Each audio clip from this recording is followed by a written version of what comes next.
Hi, this is Jerry Barnes.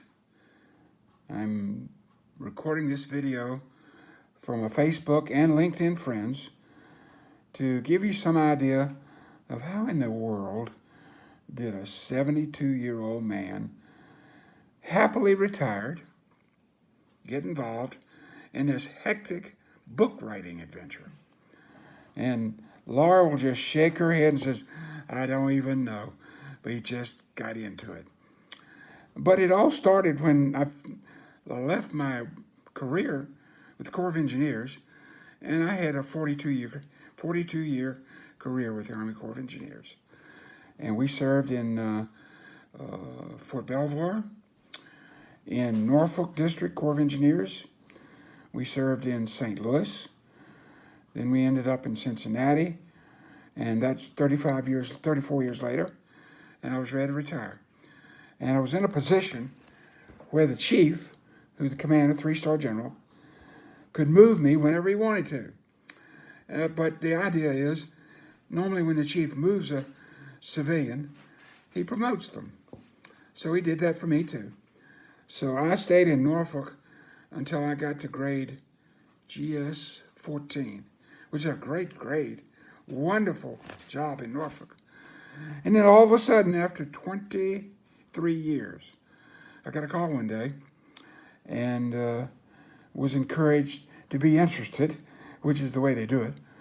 They don't really direct civilians, but it's implied they're directing us. They encouraged me to be interested in applying for the senior civilian in St. Louis District.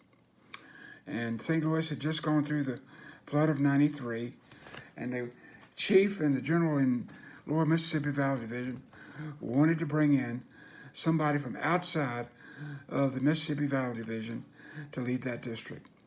And their concerns was great people in the district. They just wanted fresh thinking and fresh blood in St. Louis. So lo and behold, they decided to send me to St. Louis. I went out and checked it out and met the folks, liked them. Very professional group of people. Who in the world is this funny talking guy coming to the Midwest? And we ended up there and helped St. Louis through a period of transition when after the flood of '93, there was some, what shall I say, discouragement.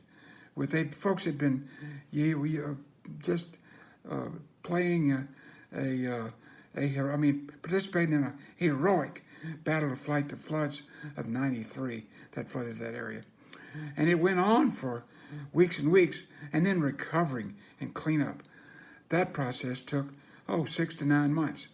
Folks in the district were working 6 and 7 days a week and just tired and wore out.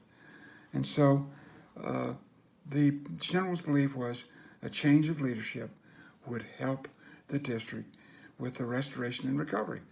And so for reasons unknown to Jerry Barnes, they tapped me on the shoulder, and I know where it came from. I had a senior executive in North Atlantic Division who knew Mississippi Valley Division, and he just went on and on and on and on about how I'd be the right guy for them to send out there. So the chief was ready to send Laura and I to St. Louis. So after 23 years, we sold our house. The hardest part was leaving the church in Norfolk that we'd put in very deep roots, youth leaders, that kind of thing. And packed the house up, moved to St. Louis. And so, funny story before I get into St. Louis, I remember going to St. Louis about 2 years before the move. And I remember driving across the I-64 bridge right beside the Gateway Arch one day in August, and I looked at the thermometer and it said 103 degrees. And I looked at Laura and I said, well, you can mark this off of the locations that I'll ever move to. 2 years later, I drove across that same bridge, moving into St. Louis, and we found an apartment that, the Army's good to us. They put us up in a hotel for, I guess 3 weeks, 2 or 3 weeks, till we found a place. We found a place to move into and moved our stuff. I had to U-Haul on extended storage. And we moved our stuff into St. Louis and got going. And so that basically adventure and love affair, I just fell in love with the district and the people and the challenges. And I was working 6 and 7 days a week. But a year later, St. Louis had gone from an execution rate of 73%, which is what, when you get appropriated money, obviously the Corps and the Chief and the Congress want you to spend the money wisely, but spend it all. Don't let it lay idle. Because since we're borrowing money, that's borrowed money that's sent waiting to be spent. And so they were encouraging us to spend it. And the district, because of the flood fight, they were just stretched thin, having a hard time. So I came in, brought 3 or 4 folks in to help me on volunteer basis. They came on TDY. And a year later, our execution rate was 99%. And to say that that made a favorable impression would be putting it mildly. So St. Louis went from executing 73% to 99%. That's a way to create buzz in your career. And folks saying, who is this guy? And so I didn't know what I did. I really didn't have a strategy. I just walked around and talked to people, listened to people, encouraged people. Some people cried. Some people laughed. Some people were glad I was there. Some people were wondering why I was there. But after a year, everybody knew that I was harmless and I just cared and people could talk to me. So it's kind of fun to walk around the district and surprise somebody playing games on the computer and then sit down and start talking to them. And here's the top civilian in the district talking to a GS-11 playing games on the computer. So they never did that again, but I never had to say a word. And so over time, word got around. This guy can be approached. You can talk to him, and he won't bite your head off. And it's kind of fun to have him around. Once in a while, I'll tell a corny joke, and people liked it. So we stayed in St. Louis about 5 years. When it started buzz about, we need to think about promoting him to the senior executive service. And so over time, I applied for 2 or 3 positions. And on about the 3rd position, the chief picked us at the 6.5-year point to move to Cincinnati, where we moved. And Cincinnati is a great town.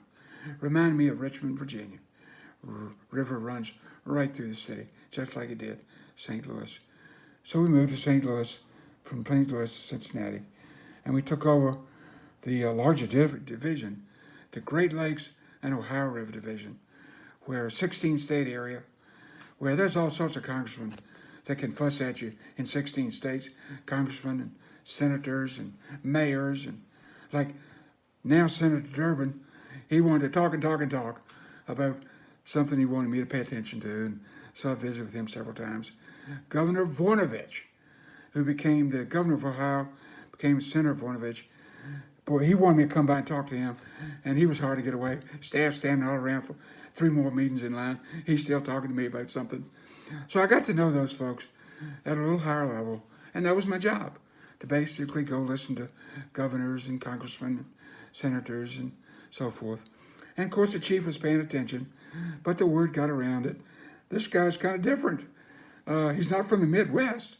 He's from the South. He talks funny, but he's a good guy, and we just enjoyed Cincinnati immensely. So at that point in the end of Cincinnati, I was coming up on 34 years, and Laura was ready to come back home. Laura wanted to come back to Botetourt County or to the Valley, Shenandoah Valley. And so, funny story happened. When you're an SES, Senior Executive Service, you send the chief a letter every year telling him how, I love you, Chief. I enjoy working for you. Please don't send me to Washington.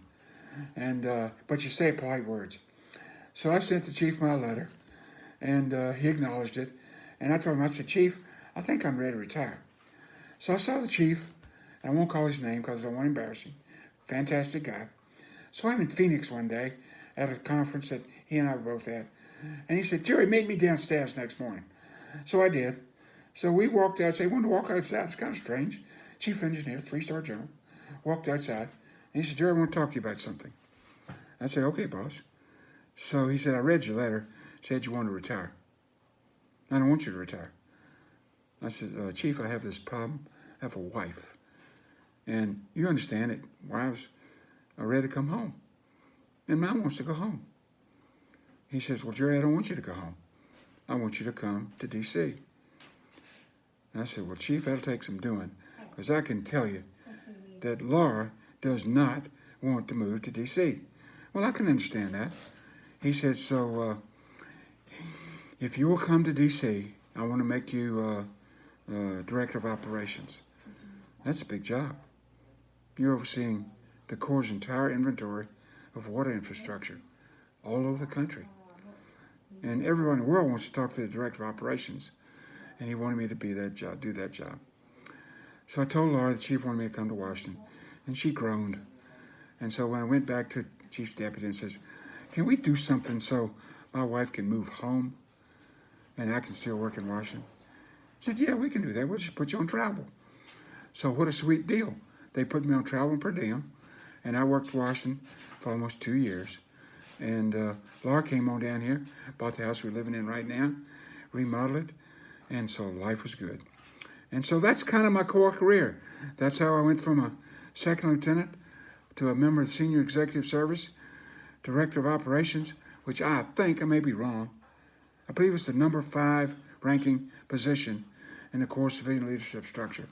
And I'm the same guy that from Dinwiddie County, raised on a tobacco and a pig farm, and I was sitting in headquarters. In fact, I remember talking to Governor Voinovich about that.